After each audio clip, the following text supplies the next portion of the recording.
Party సంయుక్త ఆధ్వర్యంలో జరుగుతున్న 91వ కాన్షీరామ్ జయంతి సభకు సభాధ్యక్షులు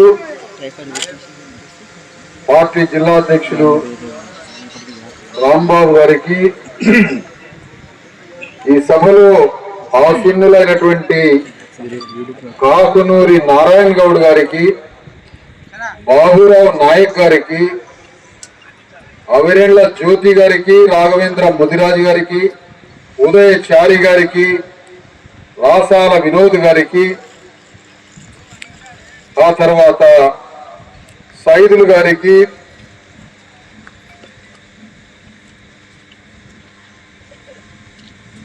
జువాది వెంకటేశ్వర్లు గారికి, నాశపోయిన వెంకటయ్య గారు ముదిరాజు సంఘం అధ్యక్షులు, డిఓ రిటైర్ గారు ఉరుగొండ వెంకటయ్య గారికి, కట్టబోయిన అనిల్ గారికి, నగరకంటి కల్లా గౌడ్ గారికి, దుబ్బా డేవిడ్ రాజు గారికి, మరి ముఖ్యంగా సామాజికవేత్త కొండా లలిత గారికి, ఫెడరేషన్ ఉపాధ్యక్షురాలు దండగల కృష్ణయ్య గారికి, ఓటేర సంఘం, మరియు అజయ్ కుమార్ గారు,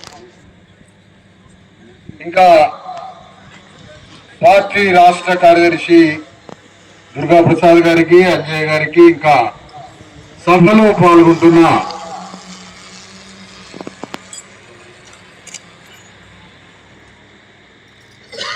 జేఏసీ బీసీఎస్సీ ఎస్టీ జేఏసీకి ఏర్పడుతున్న నూతన అభిమానులకి, పార్టీ అభిమానులకి, పార్టీ కార్యకర్తలకి, ఈ సభలో రాజ్యం కోసం నిరంతరం ఆకాంక్షిస్తూ తెలంగాణ గడ్డ మీద మన రాజ్యాన్ని చూడాలని కోరుకుంటున్నా మీ అందరికీ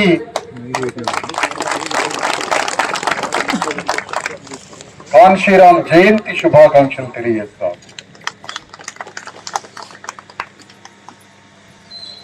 ఏమిటి ఈరోజు ఈ సభ యొక్క ఉద్దేశం ఏంటి? మన దుఃఖానికి కారణమేంటి?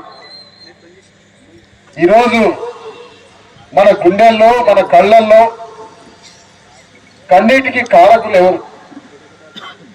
మన సమస్యలకి కారకులు ఎవరు? మన బాధలకి, మన దుఃఖానికి కారకులు ఎవరు? వీటన్నిటికీ కారకులు ఈ రాజ్యాన్ని పరిపాలిస్తున్న, అక్కడ పోండమ్మా కొలము, ఈ రాజ్యాన్ని పరిపాలిస్తున్న, ఇది తెలంగాణ కావచ్చు, దేశం కావచ్చు,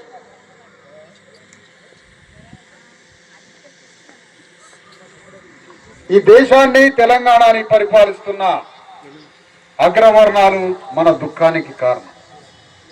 ఎందుకంటే ఈ రాజ్యం మన చేతిలో లేదమ్మా. 90% మంది మన ప్రజలు ఉన్నాం, కానీ రాజ్యాన్ని పరిపాలించే జనాభా 5% లేనోడు ఈ రాజ్యాన్ని పరిపాలిస్తున్నాడు. కట్టుమని 10 మంది లేనోడు ఈ దేశాన్ని పరిపాలిస్తున్నాడు. ఈ 10 మంది పరిపాలించడం ఏంటి? 90% మనం ఉన్నాం కదా, ఈ రాజ్యాన్ని మనం కదా పరిపాలించాల్సింది. 100కి 10 మంది లేనోడు ఈ రాజ్యాన్ని ఎట్లా పరిపాలిస్తాడు? కాబట్టి ఈ దేశాన్ని, ఈ దేశ సింహాసనాన్ని, తెలంగాణ ముఖ్యమంత్రి పీఠాన్ని మన అట్టడుగు వర్గాలు కైవసం చేసుకొని మనం కదా ఈ తెలంగాణ గడ్డని పరిపాలించాల్సిందని ఈ తెలంగాణ రాష్ట్రంలో మనం కాన్షీరామ్ పూలే అంబేద్కర్ల యొక్క ముగ్గురి ఆలోచన విధానంతో గత 14 ఏళ్లుగా ఒక ఉద్యమాన్ని నడిపిస్తూ, ఆ ఉద్యమంతో పాటుగా ఈరోజు తెలంగాణ గడ్డ మీద ఒక రాజకీయ వేదికని ప్రారంభించాం. ఆ రాజకీయ వేదిక ద్వారా తెలంగాణ రాజ్యాన్ని మనం ఏలుకోవాలి, మనం పరిపాలించాలని ఈ ఉద్యమాన్ని ప్రారంభించడం జరిగింది. దీనికి కాన్షీరామ్ గారి యుద్ధానికి కొనసాగింపు ఈ పార్టీ. మాన్యవర్ కాన్షీరామ్ గారి యుద్ధం మధ్యలోనే ఆగిపోయింది ఆయన మరణంతో. మరి ఆ కాన్షీరామ్ గారి యుద్ధాన్ని ఎవరు కొనసాగించాలి? కాన్షీరామ్ గారు వదిలిపెట్టిన కత్తిని ఎవరు తిప్పాలి? ఆ కత్తిని అగ్రకుల రెడ్డి రాజ్యం గుండెలో దింపేది ఎవరు? ఆ ఖడ్గంతో యుద్ధం చేసేది ఎవరు? ఆ యుద్ధం చేయకపోతే, రాజ్యం కోసం యుద్ధం చేయకపోతే నువ్వు ఈ సమాజానికి ఏమీ చేయలేవు. నీ సొంత బంధువులు, నీ బలగం, నీ వాళ్ళు, నీ పేదలు, నీ సహచర బాధితులు ఎవరికి న్యాయం చేయలేవు. అందుకనే మళ్ళొకసారి చెప్తున్నా, ఈ గ్రౌండ్, ఈ మీటింగ్ గ్రౌండ్లలో రాజకీయాల మీద, రాజ్యం మీద, ముఖ్యమంత్రి పీఠం మీద, ఎమ్మెల్యే సీటు మీద, గ్రామ సర్పంచ్ సింహాసనం మీద ఈ రాజ్యాన్ని పరిపాలించాలనే కోరికన్నాడు. ఈ మీటింగ్ లో ఉండండి, మిగతా వాడు వెళ్ళిపోండి, కోరిక లేని వాళ్ళు. రాజ్యం మీద కోరిక లేకపోతే ఇంకా దేని మీద కోరికతో బతుకుదాం మనం? రాజ్యాన్ని పరిపాలించాలనే కోరిక లేదు మనకి. ఏ రెడ్డినైనా పట్టుకోను, తెలంగాణలో ఏ పిచ్చి రెడ్డినైనా ముట్టుకో, రాజ్యం రాజకీయం అనే కోరిక లేకుండా ఒక్క రెడ్డి లేడు.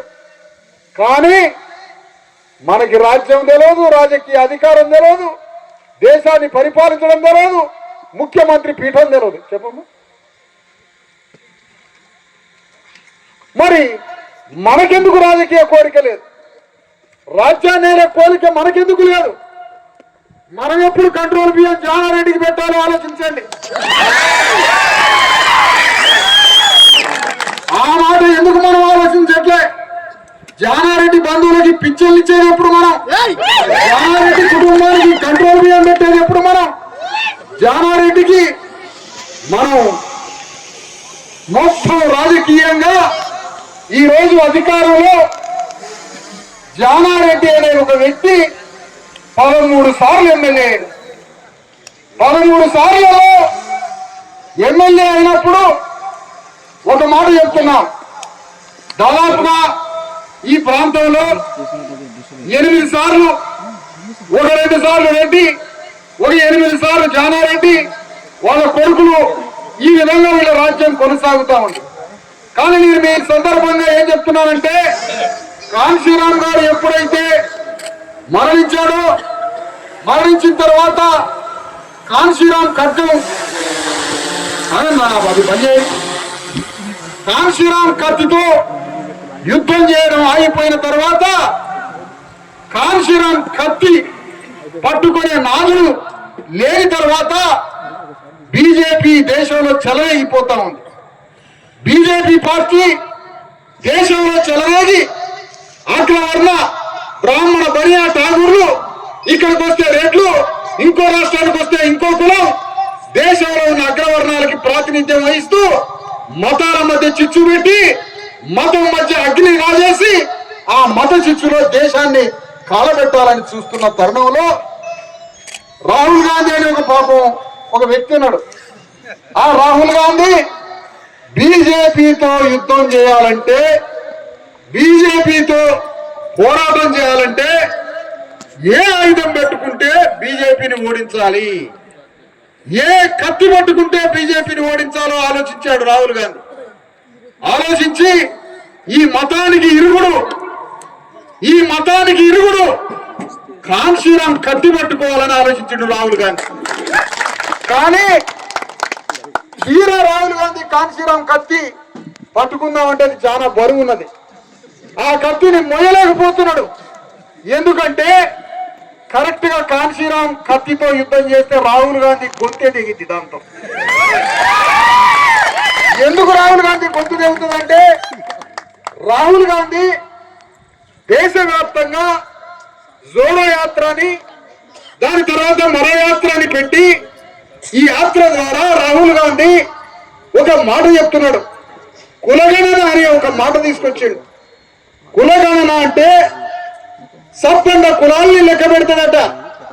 మాదిగోళ్ళు ఎంతమంది ఉన్నారు, లంబడోళ్ళు ఎంతమంది ఉన్నారు, కుమ్మరోళ్ళు ఎంతమంది ఉన్నారు, నేదురోళ్ళు ఎంతమంది ఉన్నారు, ఒడ్డిరోళ్ళు ఎంతమంది ఉన్నారు, ఎరకలోళ్ళు ఎంతమంది ఉన్నారు, యదువంశ యాదవ గొల్లలు ఎంతమంది ఉన్నారు, కురుమోళ్ళు ఎంతమంది ఉన్నారు, గమ్లోళ్ళు ఎంతమంది ఉన్నారు, ముదిరాజులు ఎంతమంది ఉన్నారు, మంగళోళ్ళు ఎంతమంది ఉన్నారు, శాఖలోళ్ళు ఎంతమంది ఉన్నారు, మొత్తం కులాలని లెక్కబెట్టి ఆ కులాలకి భూమిని పంచుతాడట, ఆ కులాలకి సంపదను పంచుతాడట, ఆ కులాలకి రాజ్యాన్ని పంచుతాడట.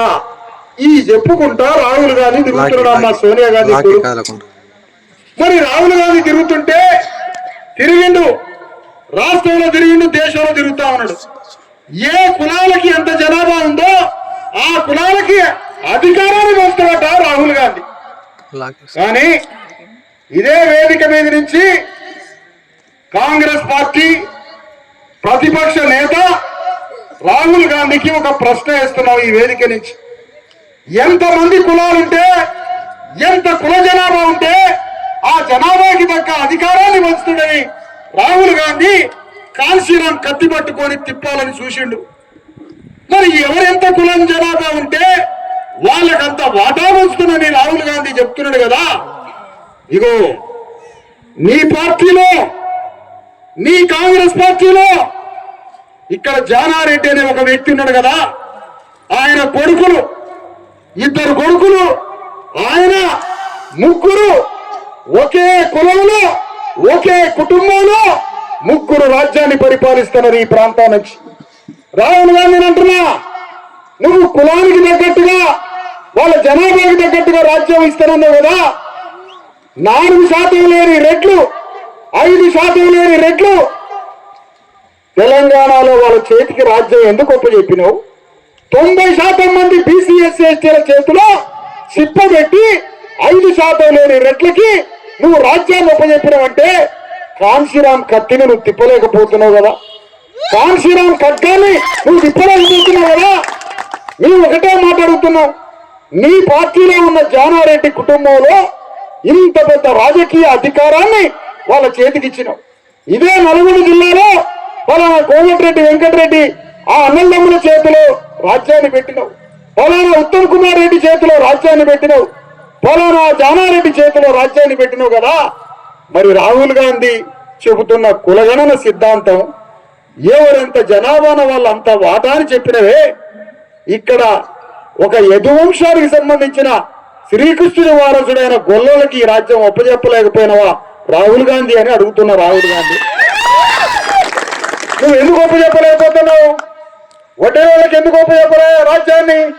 ముదిరాజులకు ఎందుకు ఒప్పజెప్పట్లే? యాదవులకి, ముదిరాజులకి, మరి మిగతా అడగాన గౌడ సోదరులకి, ఇట్లా ఒక్కొక్క కులానికి నువ్వు రాజ్యాన్ని ఒప్పజెప్పకుండా కేవలం రెడ్ల చేతిలో నువ్వు అధికారాన్ని ఒప్పజెప్పి నువ్వు కులగణన సిద్ధాంతం అంటే ఇది ఎట్లా నమ్మాలి అని అడుగుతున్నాం మేము. ఈ నమ్మకం నిన్ను ఎట్లా నమ్మాలి? నువ్వు మతానికి ఇరుగుడుగా కాన్సీరామ్ కత్తిని తిప్పాలనుకున్నావు, కానీ అది కత్తిని తిప్పితే అది నీ గొంతుకే, నీ కుత్తిక దిగే అంత ప్రమాదం ఏర్పడుతుందని గ్రహించి ఈ రోజు నీ కులగణన సిద్ధాంతాన్ని మరిచిపోయి కులగణన పేరు మీద తెలంగాణలో ఓట్లని కొల్లగొట్టి మళ్ళీ రెడ్డకే రాజ్యాన్ని ఒప్పచెప్పినావు కదా. మేము అడుగుతున్నాం ఈరోజు ఈ నాగార్జున సాగర్ నియోజకవర్గం, ఈ నాగార్జున సాగర్ నియోజకవర్గంలో వేల లక్షల మంది అమాయక ప్రజలు, వీళ్ళకి స్కూల్ ఉందా, వీళ్ళకి సరైన హాస్పిటల్ ఉందా, చేసుకోవడానికి పని ఉందా? 100,000 మంది బీసీ ఎస్సీ ఎస్టీ యువకులు ఆలియా నుంచి ఈ చుట్టుపక్కల అన్ని మండలాల్లో, అన్ని గ్రామాలలో ఉన్న యువకులు పొట్ట చేత పట్టుకొని కూలీ నాలి పనులకి హైదరాబాద్, బొంబాయి పోతాడు కదా, నది దాటి అవతల ఆంధ్రాకి పోతాడు కదా. కూలీ నాలికి పోయే ఇంతమంది వేల మంది యువకులు, బీసీలు, ఎస్సీలు, ఎస్టీలు కడుపు చేత పట్టుకొని బిడ్డల కోసమో తల్లిదండ్రుల కోసమో వీరికెళ్ళి భూమ పెట్టడానికి, తిండి పెట్టడానికి దేశాలు దాటి కూలి పనికి పోతాండ్రే. వీళ్ళు కనపడట్లేదా ఈ జానారెడ్డి కుటుంబానికి? వీళ్ళ దుఃఖం కనపడట్లేదా? ఒక దవాఖానా లేదు వైద్యం చేయించుకోవడానికి, ఒక బిడ్డలు చేయించుకోవడానికి ఒక స్కూల్ లేదు, చేసుకోవడానికి ఒక పని లేదు కదా.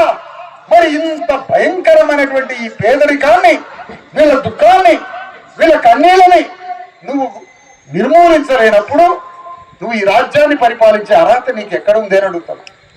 ఈ అసెంబ్లీ నియోజకవర్గానికి 8 నుంచి 10 సార్లు ఎమ్మెల్యే అయి ఒక అసెంబ్లీలో కూర్చొని అధికారంలో అనేక పదవుల్ని అనుభవించి రాజ్యంలో ఈరోజు రేవంత్ రెడ్డి ఒక ముఖ్యమంత్రి. కానీ రేవంత్ రెడ్డికే ముఖ్యమంత్రి జానారెడ్డి. మరి అలాంటి జానారెడ్డి అంత పెద్ద స్థాయిలో పోయిందంటే ఆ జానారెడ్డి ఎవరికి నాయకుడో తెలుసా? నీ కన్నీరుకి, నీ దుఃఖానికి పరిష్కారం, నీ ఇంట్లో ఉన్న దుఃఖానికి, నీ ఇంట్లో పడుతున్న వేదనకి, నీ దుఃఖాన్ని నిర్మూలించడానికి జానారెడ్డి లేడమ్మా. జానారెడ్డి రెడ్డి కులం యొక్క ఆత్మబంధువు, మన బంధువు కాదు ఆయన. అగ్రకుల రెడ్లకి ఆయన ఆత్మబంధు. అది ఆంధ్ర అయినా తెలంగాణ అయినా దేశంలో ఉన్న రెడ్లకి ఆయన ఆత్మబంధు. అలాంటి ఆత్మబంధువుని మనం ఓట్లేసి గెలిపించాం. ప్రతి అసెంబ్లీలో రెడ్లకు ఓట్లేసి గెలిపిస్తున్నాం, వెలమదొరలకు ఓట్లేసి గెలిపిస్తున్నాం. వీళ్ళ జనసంఖ్య 10% మంది లేరు. తెలంగాణలో 7% లేరు. 93% బీసీ ఎస్సీ ఎస్టీలో ఉన్నాం. కానీ మన చేతికి రాజ్యాన్ని రానియట్లే. వాళ్ళే తెలంగాణ గడ్డని పరిపాలిస్తున్నారు. మరి అలాంటి పరిపాలనలో మనకెట్లా న్యాయం జరిగిద్దని అడుగుతున్నాం మనం.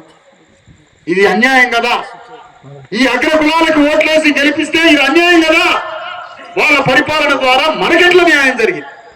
ఇదే తెలంగాణ గడ్డ మీద మన ఎస్సీ ఎస్టీ బీసీలంతా ఒక్కటై ఈ రాజ్యాన్ని పరిపాలించి కులానికి ఒకటి అసెంబ్లీలోకి పోవాలి. మనం కులానికి ఒకటి అసెంబ్లీలో పోవాలి.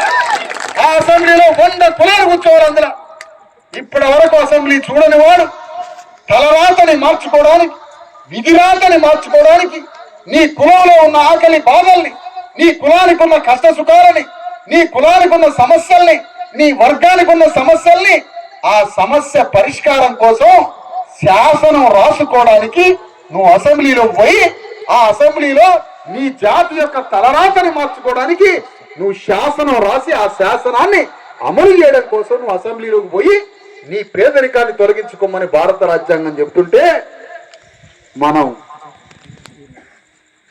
ఒకే ఇంట్లో 3 ఉద్యోగాలని కేసీఆర్ అన్నారే, జానారెడ్డి ఇంట్లో లేవు ఆ ఉద్యోగాలు. కోమటిరెడ్డి ఇంట్లో ఒకే ఇంట్లో ఉద్యోగాలు లేవా? ఇంకో రెడ్డి గారి ఇంట్లో ఉద్యోగాలు లేవా? ఇట్లా ఉద్యోగాలు పొంది రాజ్యం మీద పట్టు సంపాదించి అధికారం మీ చేతిలో ఉంటే మరి మేమెందుకు మీకు ఓట్లేయాలని అడుగుతున్నాం. మీరెందుకు మీకు ఓట్లేయాలి? మీ చేతిలో అధికారం పెట్టుకొని మా పేదరికాన్ని ఈ స్థాయిలో ఉంచుతుంటే అగ్ర కులాలకి మనం ఎంతకాలం ఈ ఓట్లు వేసుకుంటూ పోవాలి? అందుకే బీసీ ఎస్సీ ఎస్టీలమంతా ఒకటై తెలంగాణ గడ్డని మనం పరిపాలిస్తే, తెలంగాణ గడ్డ మీద మన రాజ్యం వస్తే ఆ ముఖ్యమంత్రి పీఠం మీద కూర్చున్న మొట్టమొదటి రోజే తెలంగాణ గడ్డ మీద 10 లక్షల ఎకరాల భూమిని పంచుతాం అమ్మా. ఒకటే రోజు, ఒక్కరోజే 10 లక్షల ఎకరాలని భూమిని పంచుతాం. ఎట్లా పంచుతాం? ఒక ల్యాండ్ కమిషన్ వేస్తాం. ఏమి ల్యాండ్ కమిషను? అసలు తెలంగాణ గడ్డ మీద మా భూములు దోసుకున్నది ఎవడు, ఎవరెవరి దగ్గర ఉన్నాయి భూములు, ఆ లెక్కలన్నీ బయటికి తీయడానికి ఒక ల్యాండ్ విచారణ కమిషన్ వేస్తాం. ఆ ల్యాండ్ విచారణ కమిషన్ పేరు చాకలి ఐలమ్మ భూసేకరణ చట్టాలు. చాకలి ఐలమ్మ భూసేకరణ చట్టాన్ని తెచ్చి ఆ చట్టం ప్రకారం మనం అధికారంలోకి వచ్చిన మొట్టమొదటి రోజు మనం ముఖ్యమంత్రి పీఠం మీద కూర్చున్న మొట్టమొదటి రోజు ఒకే సంతకంతో 10 లక్షల ఎకరాల భూమిని పంచుకుంటాం మనం తెలంగాణ గడ్డ మీద. ఎందుకు అంటే ఆ భూమి కోసమే మన తాతలు తండ్రులు మనందరం బలైపోయింది. తెలంగాణ గడ్డ మీద ఆ ఒక్క భూమి కోసమే బలైపోయినాం. మన తాతలు ముత్తాతలు భూస్వాములకి మన బిడ్డల్ని అమ్ముకున్నారు. మన తాతలు తండ్రులు భూస్వాములకి చాకిరీ చేశారు. ప్రతి ఇంట్లో నుంచి వాని దొర దగ్గర గడిలో పనిచేయడానికి మన బిడ్డల్ని అమ్ముకున్నారు. ఒక్క 10 బస్తాల వడ్ల కోసం, ఒక 4 బస్తాల వడ్ల కోసం, వెట్టి చాకిరీ విధానం కోసం ప్రతి బిడ్డని దొరగడిలోకి పంపించారు. అది గొల్లల పొరలైనా, మాదిగోళ్ళ పొరలైనా, లంబడోళ్ళ పొరలైనా, కుమ్మరోళ్ళ పొరలైనా ప్రతి కులం నుంచి వెట్టి చాకిరికి శూద్రులు రెడ్డి భూస్వాముల ఇళ్లలో, కమ్మ భూస్వాముల ఇళ్లలో, వెలమదొరల ఇళ్లలో, కరణందొర ఇళ్లలో, మున్నూరు కాపు పటేళ్ల ఇళ్లలో మన వాళ్ళే పోయి వెట్టి చాకిరి చేశారు. 4 బస్తాల వడ్ల కోసం, 4 బస్తాల జొన్నల కోసం, గంజి కోసం ఆ భూస్వామి గడిలో పోయి చిన్న పొరడు 5 సంవత్సరాల పొలగాని మన తాతను తీసుకుపోయి భూస్వామి గడిలో ఒక పశువును కట్టేసినట్టుగా కట్టేయించుకొని పని చేయించారు. ఆ దెబ్బలు కొట్టితే ఆ రెడ్డి భూస్వామి పని చేయట్లేదని మన తాతనో తండ్రినో కొడితే ఇంటికి వస్తే మళ్ళా మన తండ్రి, అయ్యా నువ్వు ఉండాల్సింది ఇంట్లో కాదయ్యా, మన కర్మ ఇదిరా నాయన, మనం అక్కడే పని చేయాలరా మనం అని మళ్ళీ మన తండ్రిని తీసుకుపోయి ఆ భూస్వామి ద్వారా ఇంట్లో ఉంచిండు. వాడు కొడితే ఇంటికి రావద్దు, ఇంటికి వస్తే అయ్య మళ్ళీ అక్కడికే గడిలో పంపితే ఆ గడిలోనే చచ్చిపోయి శవాలైపోయారు మన తాతలు భూస్వాముల గడిలో. గంజి నీళ్ళ కోసం, ఉప్పు లేని గంజి నీళ్ళ కోసం భూస్వాముల ఇళ్లలో వెట్టి చాకిరి చేసినాం మనం కులానికి ఒకళ్ళం.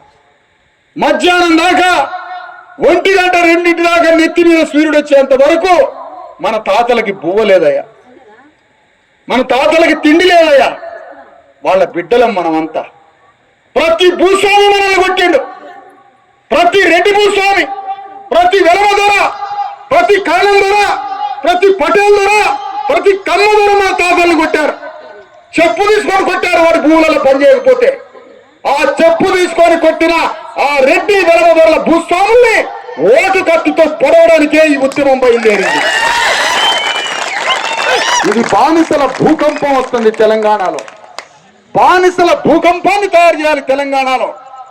మనకు జరిగిన అవమానానికి తిరుగుబాటు, మన అయ్యను కొట్టిన దానికి, మన తాతని కొట్టిన దానికి, లంజ కొడక లమిడి కొడకాని చెట్టుకి కట్టేసి మన తాతల్ని కొట్టిన ప్రతి కారానికి మనం కాంశీరాం కత్తితో బుద్ధి చెప్పడమే మనం చేయాల్సినటువంటి తరుణవాసనమే. అందుకోసమే రాజ్యాంగం నీ చేతికి కత్తిచ్చింది. కానీ మనకి సిగ్గు లేదు, శరం లేదు. మనకి తురుకోళ్ళకున్న సిగ్గు శరం మనకి లేదు. మన బీసీ ఎస్సీ ఎస్టీలకి సిగ్గు శరం తప్పినాం. ఒక బోగోడు తిరుగుతున్నాడు తెలంగాణలో, వాడు బీసీ వాదం ఆ వాదం అని తిరుగుతూ మళ్ళీ ఇదే జానారెడ్డి కొడుకులు గెలిపించడానికి తిరుగుతున్నాడు. వాడు బీసీ వాదం అంటాడు, మన జానారెడ్డి కొడుకులకు వచ్చి ప్రచారం చేస్తాడు. వాడి నోట్లో చేయబెట్టి కొండనాలకి బీకి కుక్కలకి ఏమని చెప్తున్నా వాడికి. అంటే ఎస్సీ వాదం అని ఒకడు, బీసీ వాదం అనేవని మళ్ళా జానారెడ్డి కొడుకులకి ఎన్నికలలో ఓట్లు వేయడానికి ఇటు పట్టపొగలేమో బీసీ వాదం, అర్ధరాత్రి రెడ్డి వాదం. ఇదే ఇలా బతుకులు.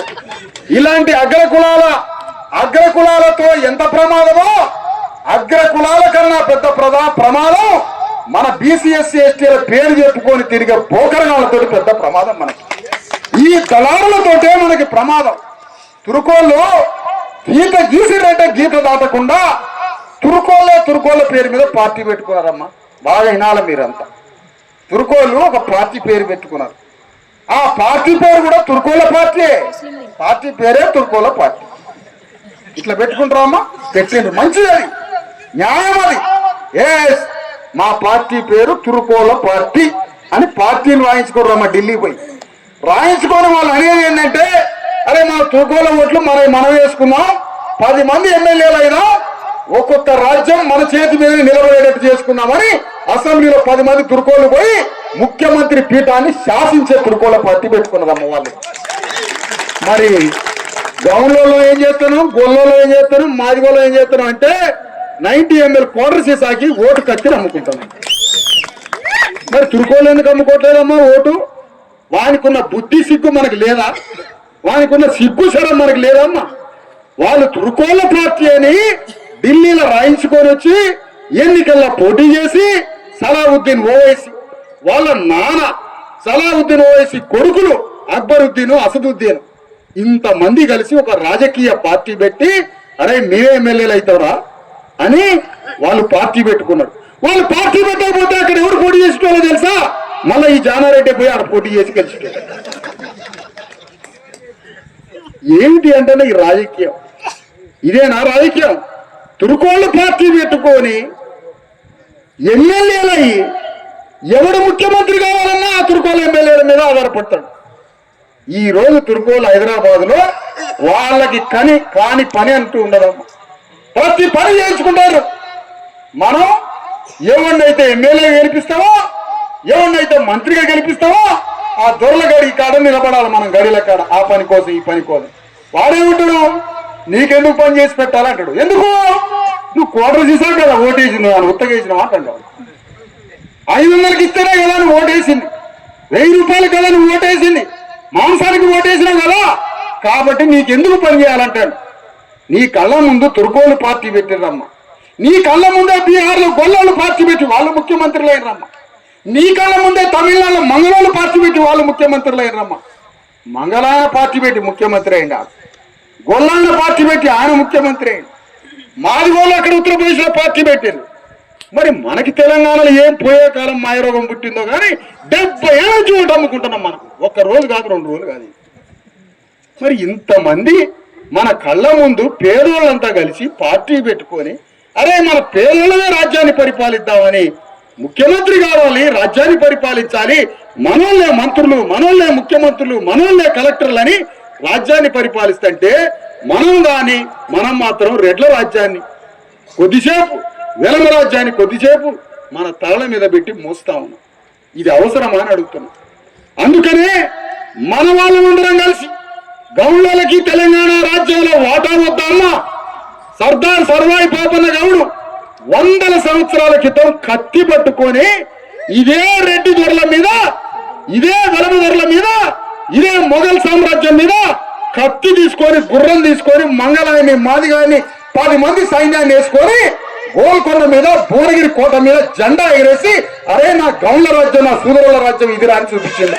300 ఏళ్ళ ఇవాళ మనం 300 ఏళ్ల క్రితం సర్దార్ సర్వాయి పాపన్న గౌడు ఒక గౌళ్ళాయన 10 మంది కులాలని పోగేసి గుర్రం పట్టుకొని రాజ్యాన్ని ఏలడానికి బయలుదేరింది. ఆ గౌళ్ళాయన్ని దొంగ అని ముద్రేసారు ఈ రెడ్డోళ్ళు, బందిపోట అని ముద్రేసారు రెడ్లు, వెలమదొరలు. బందిపోట మీకు వ్యతిరేకంగా యుద్ధానికి వస్తే వాడు దొంగ అన్నమాట. ఆ విధంగా సర్దార్ సర్వాయి పాపన్న గౌడు గౌళ్ళలను వేసుకొని యుద్ధానికి బయలుదేరు. పండగ సాయన్న ఎవరింట్లోనన్న పండగ రోజు 4 మెతులు తిరగపోతే పండగ సాయన్న ఏడ్చేది. అక్కడ ఉన్న రెడ్ల మీద యుద్ధానికి పోయి ఎవరింట్లో ఏడవడానికి వీల్లేదు, అందరి ఇళ్ళలో నేనే పండగ చేస్తానని అక్కడ ఉన్నటువంటి పేదోళ్ళందరినీ కాపాడిన పండగ సాయాన్ని హత్య చేసిర్రమ్మా. అక్కడ అగ్రవర్ణాలంతా చంపేసింది. రాజ్యం కోసం ఆనాడే పండగ సాయన్న యుద్ధం చేసిండు. రాజ్యం కోసం సర్దార్ సర్వాయి పాపన్న గౌడు ఆనాడే యుద్ధం చేసిండు. పద్మశాలిలో రాజ్యం కోసం కొండా లక్ష్మణ్ బాపూజీ యుద్ధం చేసిండు. ఆదివాసీ కోయళ్ళ కోసం సమ్మక్క సారల కత్తులు పట్టుకొని రాజ్యం కోసం పోరాటం చేశారు. కులానికి ఒకళ్ళు 100 ఏళ్ల క్రితం యుద్ధం చేస్తే ఈ రోజు మనం కోట్ర సీసా కోసం యుద్ధం చేస్తున్నాం. ఇది న్యాయమా అని అడుగుతున్నా, ధర్మమా అని అడుగుతున్నా. ఇంతకి నీ ఓటమ్ముకోవడం ద్వారా నీ కడుపున పుట్టిన బిడ్డల్ని హత్య చేస్తున్నావుగా. నువ్వు దొంగలకి రాజ్యం ఒప్పు చెప్పబట్టే నీ ఊర్లో స్కూలు సర్వనాశనం అయిపోయింది. నువ్వు ఈ దొంగలకి రాజ్యం ఒప్పు చెప్పబట్టే నీ గ్రామంలో దవాఖానం లేదు. ఈ దొంగలకి నువ్వు రాజ్యం ఒప్పు చెప్పబట్టే నీ కడుపులో పుట్టిన బిడ్డ కలెక్టర్ కాకుండా బజార్లో తిరిగి సుతారు పని చేసి నెత్తురు చేతులతోటి ఇంటికి వస్తున్నాడు. ఇది నువ్వు చేస్తున్న హత్యలు కాదా? ఓట్లు అమ్ముకుంటున్న తల్లిదండ్రులు తమ బిడ్డల్ని హత్య చేస్తున్నారని చెప్తున్న ఈ వేదిక మీద నుంచి. నీ రాజ్యం తెచ్చుకో, నీ రాజ్యంలో నీవు ఆనందంగా బతుకు. దానికోసం వచ్చింది రాజ్యాంగం. కానీ నీ రాజ్యం నువ్వు తెచ్చుకోవటంలే. అందుకనే ఆనాడు నాగార్జున సాగర్ ఎన్నికల్లో మనం పోటీ చేసినాం. ఇక్కడ ఎన్నికల్లో ఎక్కడ జానారెడ్డి, ఎక్కడ రాంబాబు, ఈ పీరుగ అవతారం చూడండి. ఈ పీరుగని ఆ ఏరుల మీద పోటీ చేయించడం జరిగింది. రాజ్యాంగం కనిపించింది అవకాశం. ఈయన్ని ఈ పీనుగని తీసుకుపోయి ఏనుగు మీద వేసినాం. ఆ ఏనుగు మీద వేస్తే మన ప్రచారంతో, మన వాదనతో గెలిచినోడు ఎవడో కానీ మనం తీసుకొచ్చిన వాదనతో జానారెడ్డి ఓడిపోయింది పోయినసారి. మనం తీసుకొచ్చిన వాదన అంటే మన ఓట్లను మనం వేసుకుంటే చెర్ల చేపలు నీళ్లు లేకపోతే చేపలు చచ్చినట్టు చచ్చిపోతారు ఈ రెడ్డి రావు. ఆ విధంగా మన ఓట్లతో మనం రాజ్యానికి రావడానికి కాన్షీరామ్ ఒక పథకం వేసి దేశం మొత్తాన్ని పట్టుకోవాలని ఆలోచించిండు. ప్రధానమంత్రి పీఠాన్ని పట్టుకోవాలనుకున్నాడు. దేశ సింహాసనం మీద మనం కూర్చోవాలని కలలకు తగ్గ ప్రణాళిక వేసి తిరిగిండు. కానీ మానవ దేహానికి వయసు తప్పదు. దానివల్ల ఆయన చనిపోయిండు. కానీ ఇప్పుడు ఆ ఖడ్గాన్ని మనం తీసుకోవాలి. తెలంగాణ గడ్డ మీద మన బీసీ ఎస్సీ ఎస్టీలు ఈ తెలంగాణ రాజ్యాన్ని పరిపాలించడానికి మనం యుద్ధం చేయాలి. ఉన్న సీట్లు సరిపోలేదని తమిళనాడు మీటింగ్ పోయారమ్మ వీళ్ళు. మళ్ళీ ఇక్కడ వెలమాయన రెడ్డి గారు ఇద్దరు కలిసిపోయారు. ఏంటంటే వీళ్ళు ఇంకా అసెంబ్లీ సీట్లు రావాలా, మేము సౌత్ ఇండియాలో ఆపరేషన్లు చేయించుకున్నామని పిల్లలు పుట్టలేదు కాబట్టి జనసంఖ్య తగ్గింది. మాకు రావాల్సిన అసెంబ్లీని ఇంకా రావాలని తిరుగుతుర్రమ్మ. మీకు ఉన్న అసెంబ్లీల సీట్లు మొత్తం రెడ్డి రావులు పోటీ చేస్తారు. ఇంకా అసెంబ్లీ సీట్లు వస్తే ఇంకా పోటీ చేస్తారు. మీరు మనమేమంటున్నాం అంటే, అరే బాబు ఉన్న అసెంబ్లీ సీట్లు మొత్తం మీ చేతిలో పెడితే రెడ్డి గెలవదోర్లు పోటీ చేస్తారు. ఇంకా అసెంబ్లీ సీట్లు ఇంకా పార్లమెంటు సీట్లు పెంచాలంటారు. మరి ఈ సీట్లన్నీ పెంచాలని మళ్ళా మీటింగ్లు పెడతారు. మరి పెంచే సీట్లలో ఎవరు పోటీ చేయాలా? ఉన్న సీట్లలో ఎవరు పోటీ చేయాలా? బీసీ ఎస్సీ ఎస్టీలకు సీట్లు ఇరాట కానీ ఆపరేషన్లు చేయించుకున్నారని జనం తగ్గిండ్రని మీకు సీట్లు తగ్గిస్తున్నామని అక్కడ బీజేపీ పోటీ చెప్పగానే సీట్లు పెంచాలంటారు. పెంచడం కాదు, సీట్లు తెలంగాణ గడ్డ మీద 119 సీట్లుంటే అందులో మనకి 93% బీసీ ఎస్సీ ఎస్టీలకు సీట్లు ఇవ్వాలి. అన్ని సీట్లతో 93% సీట్లలో మనం బీసీ ఎస్సీ ఎస్టీలను పోటీ చేయాల్సినటువంటి అర్హత ఉంది. కానీ మన ఆలోచన, మన రాజ్యాధికార ఆలోచన మనం చేయకుండా ఈ అగ్రకులాలకి ఓట్లు వేయించే పనిలో ఉన్నాం కాబట్టి వాళ్ళకి ఎలాంటి భయం లేకుండా పోయిందమ్మ. ఈరోజు బీసీ జనాభాని లెక్క పెట్టారమ్మ. లేదంటే మొత్తం అణగారిన వర్గాల కులాల జనాభాని లెక్క పెట్టారు రాహుల్ గాంధీ లెక్క ప్రకారం. మరి లెక్క పెట్టినప్పుడు ఆ లెక్కలలో తేలిపోయింది. ఏం తేలిపోయింది? 85% సబ్బండ వర్గాలు బీసీ ఎస్సీ ఎస్టీలని లెక్క తేలింది. 85% బీసీ ఎస్సీ ఎస్టీలు ఉన్నారని లెక్క తేలినాక 5% కూడా రెడ్లు లేరని లెక్క తేలినాక ఇప్పుడు ఈ రాహుల్ గాంధీ చేయాల్సిన మొట్టమొదటి పని రేవంత్ రెడ్డిని తీసేసి సూదరుని పెట్టాలి. ఆ స్థానంలో ఒక యాదవుని పెట్టాలి, ఒక గౌడుని పెట్టాలి, లేదంటే ఒక ముదిరాజుని పెట్టాలి, లేదంటే ఒక మాదిగాని పెట్టాలి. కానీ 5% లేని రెడ్డిని ముఖ్యమంత్రి పీఠం మీద పెట్టిండు. 85% ఉన్న బీసీ ఎస్సీ ఎస్టీలు తీసుకొచ్చి బానిసల స్థానంలో ఉంచిండు. మరి నువ్వు ఎందుకు లెక్క పెట్టినావు? కుల జనాభా నువ్వు ఎందుకు పెట్టినావు? లెక్క పెట్టిన ప్రకారం సంపదలు మోస్తున్నాడు. ఇప్పుడు రాహుల్ గాంధీ చెప్పిన మాట ఏంటంటే, జానారెడ్డి ఆస్తులట మనకు వంచురాట. ఈ యుగానికి జోక్ కాదు, ఈ యుగానికే జోక్ అది. జానారెడ్డి ఆస్తులట మనందరికి వంచురాట రాహుల్ గాంధీ. సుబ్బిరామిరెడ్డి అనే ఉన్నాడు, నాగార్జున సాగర్ కట్టినోడు మొత్తం మనం చచ్చిపోయినాం నదిలో పడి. అది కట్టిన కాంట్రాక్ట్ సుబ్బిరామిరెడ్డి మాత్రం ఓం శివ అని బతికే ఉన్నాడు. ఇంకా ఆయన బతికే ఉన్నాడు. ఆయన ఆస్తులు పంచుతున్నాట ఈ రాహుల్ గాంధీ. అంటే జానారెడ్డి ఆస్తులు పంచుతున్నాట, సుబ్బిరామిరెడ్డి ఆస్తులు పంచుతున్నాట, రెడ్డి వాళ్ళ ఆస్తులన్నీ పంచుతున్నారట వీళ్ళు. ఇది ఎంత పెద్ద జోకమ్మా ఇది! ఈ యుగానికే ఒక జోక్. వీళ్ళ ఆస్తులు మనకు పంచుతారా? ఎవరి ఆస్తులు మనకు పంచరు. మనం సింహాసనం మీద కూర్చొని జానారెడ్డి సంకలాల చేతులు పెట్టి ఈడ్చుకుపోయి జైలు పారేయాలి. ఎందుకంటే మన రాజ్యం ఎప్పుడైతే వస్తుందో ఆ రాజ్యం వచ్చినప్పుడు ఒక్కొక్క కుటుంబంలో ఇది నేరం కాదా?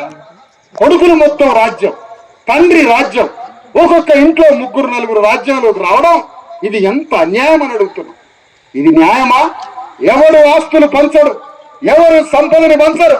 ఒక్క జానారెడ్డి కాదు, ఒక ఉత్తమ్ కుమార్ రెడ్డే కాదు, మరొక కోమటిరెడ్డే కాదు, తెలంగాణలో రెడ్లంతా ఒక్కటే. వీళ్ళు ఏ పార్టీలో ఉన్నా వాళ్ళ రెడ్డి రాజ్యం కోసం తిరుగుతూ ఉంటారు. వెలమలు ఎక్కడున్నా వాళ్ళ రాజ్యం కోసం తిరుగుతూ ఉంటారు. ఈ రెడ్లు వెలమలు ఒక యుద్ధం జరుగుతుంది తెలంగాణలో వాళ్ళ మధ్య.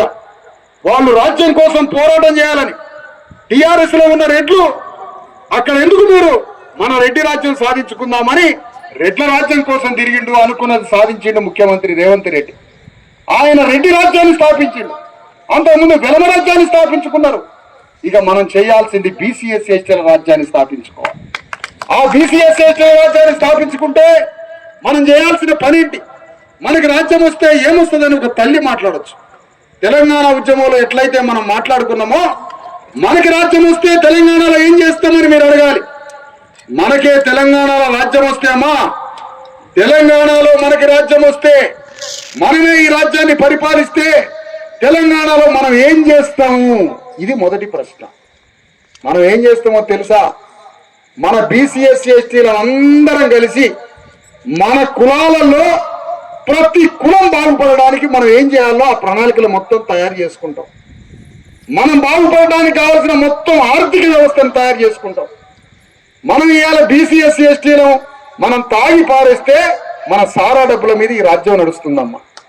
ఈ రాజ్యం నడిచేదానికి 48,000 కోట్ల రూపాయలు సంవత్సరానికి మన సారా మీద డబ్బులు వస్తుంటే ఆ సారా మీద రాజ్యాన్ని పరిపాలిస్తున్నట్టు. మనం ఎవరినైనా ఒక అమ్మాయిని మన అమ్మాయిని పెళ్లి చేస్తామమ్మా. పెళ్లి చేసినప్పుడు ఓ మంచి గట్టిగా ఆర్థికంగా ఉండి డబ్బు ఉద్యోగం మంచిగా స్థితిమంతుడికి ఇస్తాం. స్థితిమంతుడికి ఇచ్చిన తర్వాత పెళ్లి అవుతుంది. పెళ్లి అయినాక తీరాడిపోతే అల్లుడు రెంట్ కూడా కట్టడు. ఇంట్లో ఫ్యాన్ ఉండదు, భూమి ఉండదు, ఏముండదు. నేనేం చేయాలి? నా దగ్గర డబ్బులు లేవు అంటాడు, నా దగ్గర పైసలు లేవు అంటాడు. నువ్వు అంత గొప్పోడు అని ఇంత గొప్పోడు అని తీరా నీకు ఇచ్చి పెళ్లి చేస్తే నా దగ్గర పైసలు లేవు, ఇంటికి రెంట్ కట్టలేని అంటాడు. అంటే ఒక రేవంత్ రెడ్డికి రాజ్యాన్ని ఒప్పచెప్తే ఈ రాజ్యాన్ని పరిపాలించే వ్యక్తి పెద్ద మనిషి ప్రెస్లో అందరినీ పిలిచి ఈ రాజ్యంలో నా దగ్గర పైసలు లేవు అన్నాడు. మిమ్మల్ని బాగు చేయడానికి నా దగ్గర పైసలు లేవు అన్నాడు. వచ్చిన పైసలు జీతాలకు ఇవ్వడానికే సరిపోతుంది అన్నాడు. నాకు వచ్చిన పైసలు జీతం ఇవ్వడానికే సరిపోతుంది అన్నాడు. ఈ ఒక్క ముక్క ఏదో నువ్వు పరిపాలించడానికి ముందు ఎన్నికల ప్రచారంలో నా దగ్గర పరిపాలించడానికి పైసలు లేవు కాదని ఈ మాట ముందు చెప్పినట్టయితే నిన్ను తీసుకపోయి ఆ కృష్ణానదిలో కలిపేటోళ్ళకి. కానీ నువ్వు ఆ మాట చెప్పలే. నాకు రాజ్యాన్ని ఒప్పచెప్పు, తెలంగాణను స్వర్గంగా మారుస్తున్నాను. మరి నీకు తెలంగాణలో ఒప్పచెప్పినావు, నువ్వేం చేస్తున్నావు? ఏంటి నువ్వు చేసేది? తీర రాజ్యానికి వచ్చి ప్రెస్ మీట్ పెట్టి నా దగ్గర పైసలు లేవు అన్నావు. పైసలు లేకపోయినా, పైసలు ఒక్క పైసలు లేకపోయినా భూమిని పంచడానికి నీకు ఎన్ని పైసలు కావాలి? 10 లక్షల ఎకరాల భూమిని పంచడానికి నీకు ఎన్ని పైసలు కావాలి? ఒక్క పైసా అవసరం లేదు. భూమిని పంచడానికి వస్తావా నువ్వు? రెడీయేనా? తెలంగాణ గడ్డ మీద 29 లక్షల మంది విద్యార్థులు ఉన్నారు. తెలంగాణలో లక్షల మంది ఉద్యోగస్తులు ఉన్నారు. తెలంగాణ గడ్డ మీద 3 కోట్ల మంది ప్రజలు ఉన్నారు కదా. ఈ 3 కోట్ల మందికి పద్మశాలి వాళ్ళ బట్టలు నేసి ఈ కోట్ల మంది ప్రజలకి వీళ్ళ బట్టలు అమ్మించే పని ముఖ్యమంత్రి రేవంత్ రెడ్డి చేయగలరా? పద్మశాలి వాళ్ళ జీవితం స్వర్గంగా మారుతుంది. ఈ పని చేయగలరా? కుండలు చేసే కుమ్మరోళ్ళకి పాత్రలు చేసే అవకాశం ఇచ్చి కుమ్మరోళ్ళ పాత్రలే తెలంగాణ గడ్డ మీద ఉన్న ప్రజలందరూ కొనేటట్టుగా ముఖ్యమంత్రి రేవంత్ రెడ్డి చేయగలరా? ఆ పని చేయగలవు. విశ్వబ్రాహ్మణులు వడ్రంగం పనిచేసేటోళ్ళు మొత్తం తెలంగాణలో ఉన్న స్కూల్స్, ఆఫీసులు మొత్తం ఈ వ్యవస్థలో ఉన్న ప్రతి వ్యవస్థలో ఆ వడ్రంగులతోటి ఆ బెంచీలు, స్టూళ్ళు, ఆ స్కూల్ బెంచీలు మొత్తం ఆఫీస్ ఫర్నిచరు వడ్లోలకు ఒక్క పైసా అవసరం లేదు. వడ్లోల జీవితాలు బాగుపడతాయి. మరి తెలంగాణలో అగ్రకులాలు పెట్టే పెద్ద పెద్ద స్టార్ హోటళ్లల్లో, పెద్ద పెద్ద హోటల్స్ లో మంగళవాళ్ళు పెట్టాల్సిన షాపులు రెడ్లు నడిపిస్తాడు. మంగళ షాపులు చూసిందా? మరి ఈ పని ఎవరు చేయాలి? ఎవరి పని ఎవరు చేయాలి? ఆ రోజు పైసలు లేకపోయినా వెట్టి చాకరీ కోసం కులాల వృత్తులను నమ్ముకుంటూ ఆ రోజు కుల వృత్తి చేసినాం. ఈ రోజు దాన్ని వ్యాపారంగా మార్చుకొని పైసలు వచ్చినప్పుడే మీరు చేస్తారు ఈ పనులని. అందుకని తెలంగాణ గడ్డ మీద ఒక ఆర్థిక వ్యవస్థని మనం తయారు చేసుకుంటాం. తెలంగాణ మీద ఉన్న భూమిని మనం పంచుకుంటాం. ఇన్ని పనులు మనం చేసుకోవాలంటే తెలంగాణ గడ్డ మీద మనం రాజ్యానికి రావాలి. మనం రాజ్యానికి రావాలంటే మన బీసీఎస్ ఎస్టీలంతా ఒక్కటి కావాలి. మనమంతా బంధువులుగా మారాలి. మనమంతా బలగంగా మారాలి. మన బీసీఎస్ ఎస్టీలంతా ఒక్కటై తెలంగాణ గడ్డ మీద మన రాజ్యాన్ని తీసుకొచ్చుకొని అన్ని సమస్త ఎమ్మెల్యేలు, ఎంపీలు, ఎంపీటీసీ దగ్గర నుంచి పార్లమెంట్ వరకు, అసెంబ్లీలో ఉన్న సమస్త స్థానాలని, పార్లమెంటు సభ్యుల్ని, మొత్తం వ్యవస్థని శాసించడానికి మన ఓట్లని అమ్ముకోకుండా మనం గెలిస్తే ఈ రాజ్యం మన చేతికి వస్తుంది. మన అధికారం ద్వారా మన తలరాత మార్చుకోవచ్చు. ఇదే మనం కాంశీరామ్ గారికి ఇచ్చే నివాళి, ఆయనకు అందించే నివాళి అదే. మనమే రాజ్యాన్ని పరిపాలించడమే ఆయనకి ఇచ్చేటువంటి నివాళి. మన కోసం యుద్ధం చేసిండు కాంశీరామ్. తండ్రి చనిపోయాడు, తల్లి చనిపోయింది, తల్లిదండ్రులు చనిపోయినప్పుడు కూడా ఆ మనిషి చెలించలేదు. యుద్ధం మన కోసమే చేసిండు. చనిపోయేటప్పుడు 2 జతల బట్టలు ఆయనకున్న ఆస్తి. ఎవరి కోసం జరిపిండమ్మా ఈ పోరాటం? చనిపోయినప్పుడు ఆయనకున్నది 1 జత బట్టలు, 2 జతల బట్టలు. 2 జతల బట్టలు, ₹1 లేకుండా చనిపోయిండే కాంశీరామ్. అలాంటి కాంశీరామ్ యుద్ధం ఎవరి కోసం జరిపిండు? ఎవరి కోసం చేసిండు ఆ యుద్ధం? సైకిల్ మీద ప్రయాణం చేస్తూ తింటానికి పైసలు లేకపోతే ఆలుగడ్డల మార్కెట్కు పోయి ఒంటి మీద బస్తాల ఆలుగడ్డలు దింపి ఒళ్ళంతా కాయలు కాసుకొని ₹100 ఇస్తే ఆ ₹100 అన్నం తిని మళ్ళా సైకిల్ వేసుకొని మన రాజ్యం కోసం యుద్ధం చేసిన దేవుడమ్మ కాంశీరామ్. ఎవరి కోసం చేస్తున్నాడమ్మా ఈ పోరాటం? ఎందుకోసం చేస్తున్నాడు ఈ పోరాటం? ప్రతాపరుద్రుడు అనే ఒక వెలమూర మీద కత్తులు తీసి యుద్ధానికి పోయిందమ్మా సమ్మక్క సారలక్కలు. అక్షరముక్క చదువు రాదు కదా, గొడ్డలు పట్టుకొని సాగలేనమ్మా రెడ్డి భూస్వాముల మీద యుద్ధానికి పోయిందమ్మా. ఒక అక్షరం ముక్క రాదు కదా. ఎవరి కోసం యుద్ధం? సర్దార్ సర్వాయి పాపన గౌడు యుద్ధానికి పోయింది కదా, ఎవరి కోసం? పండగ సాయన్న యుద్ధానికి పోయింది కదా, ఎవరి కోసం? కొండా లక్ష్మణ్ బాపూజీ ఈ రాజ్యంలో మనకు వాటా కావాలని నినదించండి కదా. 50 ఏళ్ల పోరాటం ఎవరి కోసం చేస్తున్నది? ఈ పోరాటాలు మనం ఎందుకు చేయట్లే? రోజు జీవించే విధానంలో ఏమిటి అసమర్థ జీవితం? తిండి కోసం గంతం బువ్వ తిని మన ఇంట్లో మనం ఉంటే సమాజం ఎట్లా మారిద్ది అంటాను. నీవు సమాజాన్ని మార్చడం పక్కన పెడితే నీ కడుపున ఉన్న బిడ్డలు కూడా బాగుపడట్లేదా?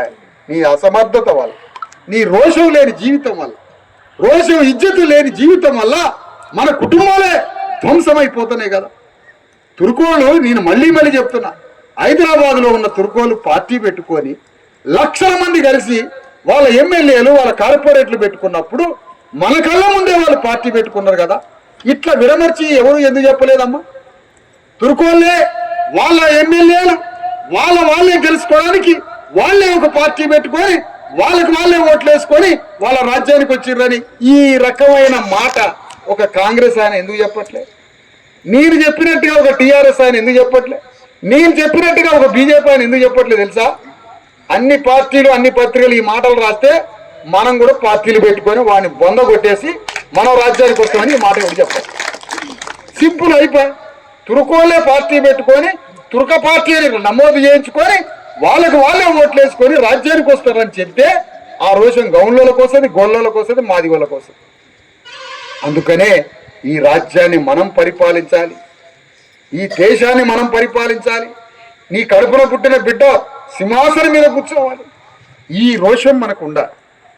ఈ రోషం మనకున్నప్పుడు మనం ఓట్లు అమ్ముకోం. ఏ తాతల జీవితం అయినా అడిగి చూడండి. ఒక గౌన్లా అయిందో, గొల్లా అయిందో, ఒక మాదిగా అయిందో, ఒక లంబడా అయిందో, మీ తాత చరిత్ర ఏంటో తెలుసుకోండి. ఇంట్లో కూర్చున్నప్పుడు మీ తాత చరిత్ర మొత్తం కన్నీటి చరిత్రే, బానిస చరిత్రే. బానిసలే అమెరికాలో ఉన్న బానిసలు ఓటు హక్కు సంపాదించి యుద్ధం చేసి అమెరికా రాజ్యంలో సగ భాగస్థులయ్యారు, పాలి భాగస్థులై అమెరికా రాజ్యాన్ని పరిపాలిస్తున్నారు. మరి మనం బానిసలమేగా, మనం కూడా బానిసలమే కదా. ప్రతి భూస్వామి దగ్గర మన తాత కూడా పనిచేసిండు కదా, అవమానపడ్డాడు కదా, తిట్టిండు కదా, కొట్టిండు కదా, అవమానించిండు కదా, వాళ్ళ భూమిలో పని చేయించుకున్నారు కదా, వెట్టి చాకరీ చేయించుకున్నారు కదా నీ తాతతో. ఆ తాతకు పుట్టిన రక్తమే కదా మనకి. మరి రోషపడద్దా మనం? అదే భూస్వామి ఆనాడు తిరుగుబాటు చేయడానికి అవకాశం లేదు. తండ్రి దగ్గరకు వస్తే తండ్రి కొట్టి అదే దొర ఇంటికి గడిగి పంపే, వాడు కొడితే ఇంటికి వస్తే తండ్రి పంపిండు, తండ్రి పంపించి మళ్ళా అదే గడిలో పెట్టిండు కదా. కానీ ఇప్పుడు రాజ్యాంగం ఏం చెప్పింది? అలాంటి వెట్టి చాకిరీ చేసే భూస్వామిని జైల్లో బానేమని చెప్పింది రాజ్యాంగం. ఈరోజు ఆ వెట్టి చాకిరీ చేసే దగ్గర ఉన్న బానిస ఆయన చేతికి ఓటు కట్టడం ఇచ్చి అదే భూస్వామి అయినటువంటి ఆ దొరని గడిల నుంచి బయటికి పంపి నువ్వే రాజ్యానికి రా అని ఆ రాజ్యాంగం చెప్పింది. మరి ఈ చేతికి ఆయుధాలు ఇచ్చిన నువ్వు ఎందుకు చేయట్లే? ఈ పని ఎందుకు చేయట్లే? ఈ చరిత్ర అంతా చెప్పకుండా మళ్ళా అదే భూస్వామి నీ తాతను కొట్టినోడు, నీ తాతను అవమానించిన ఆ భూస్వామి మనవడు మళ్ళా మన దగ్గరకు వచ్చి కోట్ర సీసాలు పంచి మనిషికో 1000 రూపాయలు 500 ఇచ్చి మళ్ళా మన చేతికి అంబేద్కర్ ఇచ్చిన ఓటు అనే ఆయుధం దొంగిలించుకొని పోతున్నారు. ఇది ఎంతవరకు న్యాయం? ఈ విధంగా మనం బతకడం. అందుకనే మనం చేయాల్సిన పని, మన జాతులలో ఉండే బ్రోకర్లు, దళారులు, సరిహద్దు మనుషులు, ఈ మనుషుల్ని మనం బయటికి పంపించాలి. వాళ్ళే మనకి అగ్ర కులాలకి మధ్య బ్రోకరేజ్ చేసేది మొత్తం వాళ్ళే.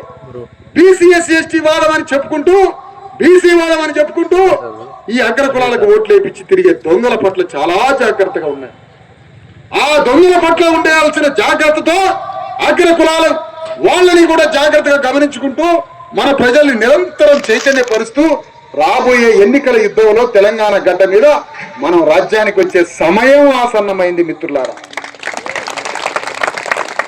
సమయం ఆసన్నమైంది. చిట్ట చివరిగా మనం రాజ్యానికి రావాల్సినటువంటి సందర్భం ఆసన్నమైంది. మనం రాజ్యానికి వచ్చిన రోజు మాత్రమే మన దుఃఖం ఆగిపోతుంది. మనం రాజ్యానికి వచ్చిన రోజు మాత్రమే మన కన్నీళ్ళు ఆగిపోతాయి.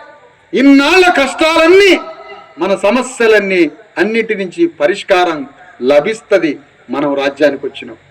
అందుకని ఈరోజు తెలంగాణ గడ్డ మీద బీసీ ఎస్సీ ఎస్టీల రాజ్యం కోసం ఒక పక్కన యుద్ధం చేస్తూ రేపు వచ్చే నెల ఏప్రిల్ 14వ తారీఖున ఆదిలాబాద్ జిల్లా పట్టణంలో ఏప్రిల్ 14వ తారీఖు 2025 అంబేద్కర్ జయంతి నుండి 2028 జూలై 11 వరకు 3 సంవత్సరాల 3 నెలలు మా భూమి రథయాత్ర ప్రారంభం కాబోతుంది.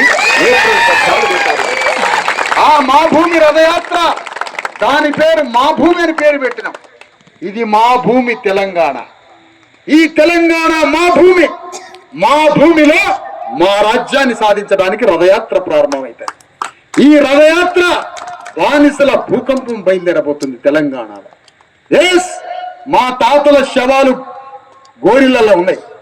మా ముత్తాతల శవాలు ఇదే తెలంగాణ భూమిలో ఉన్నాయి. ఆ భూమిలో ఉన్న శవాలు భూమిని బద్దలు చేసుకొని మొలవబోతున్నాయి, బయటికి చేతులు రాబోతున్నాయి. ఆ శవాల సాక్షిగా, మా తాతల గోరిల సాక్షిగా మీ భూస్వాముల కింద నలిగిపోయి నెత్తులు చిందించి మీ భూస్వాముల కోసం మా బొక్కలు ఎనగొట్టుకొని మీ భూములలో పనిచేసిన మా తాతలు, మా నానమ్మలు, మా ముత్తాతలు, మా వారసత్వ చరిత్ర మొత్తం సాక్ష్యంగా ఈ తెలంగాణ భూమిని ఎప్పటికైనా ఈ భూమి మీద రాజ్యానికి వస్తామని శపథం చేయడానికి రేపు రథయాత్ర ప్రారంభం కాబోతుంది. ఇదే మన తాతల ఆత్మకి ఇవ్వాల్సింది నువ్వు. ఇదే ఈ బహుమానమే వాళ్ళ ఆత్మకి ఇవ్వాల్సింది. వాళ్ళ ఆత్మలకు ఇవ్వాల్సింది నువ్వు. ఇదే బహుమానం. ఎస్, ఇదే అంబేద్కర్ ఇచ్చిన ఈ రాజకీయ ఖడ్గంతో రథయాత్ర ప్రారంభిద్దాం. ఆ రథయాత్ర తెలంగాణ మొత్తం 3 సంవత్సరాల 3 నెలల యుద్ధాన్ని చేసి అది జైత్ర యాత్రగా మార్చుకొని తెలంగాణలో మనం రాజ్యానికి రావడానికి గ్రామంలో ఉన్న వార్డు మెంబర్ నుంచి, సర్పంచ్ నుంచి, ఎంపీటీసీ, జెడ్పీటీసీ నుంచి మొత్తం ముఖ్యమంత్రి వరకు ఈ తెలంగాణ గడ్డ మన చేతికి రావాలి. అదే మనం ఇవ్వాల్సింది. అందుకనే ఈ సందర్భంగా ఏం చెప్తున్నామంటే 5% లేని రెడ్లకి ఒక మాట చెప్తున్నాం. అయ్యా, మీరు పరివర్తన చెందండి. ఇది తప్పు కదా అయ్యా, ఇది నీ పార్టీ రాహుల్ గాంధీ చెప్తున్నాడు కదా, ఇది అయ్యా మీరు 100కి 5 లేరు, మనం ఆ రాజ్యాన్ని కింద వర్గాలకు ఇవ్వాలని చెప్తున్నాడు మీ రాహుల్ గాంధీ. అది నిజమా కాదా?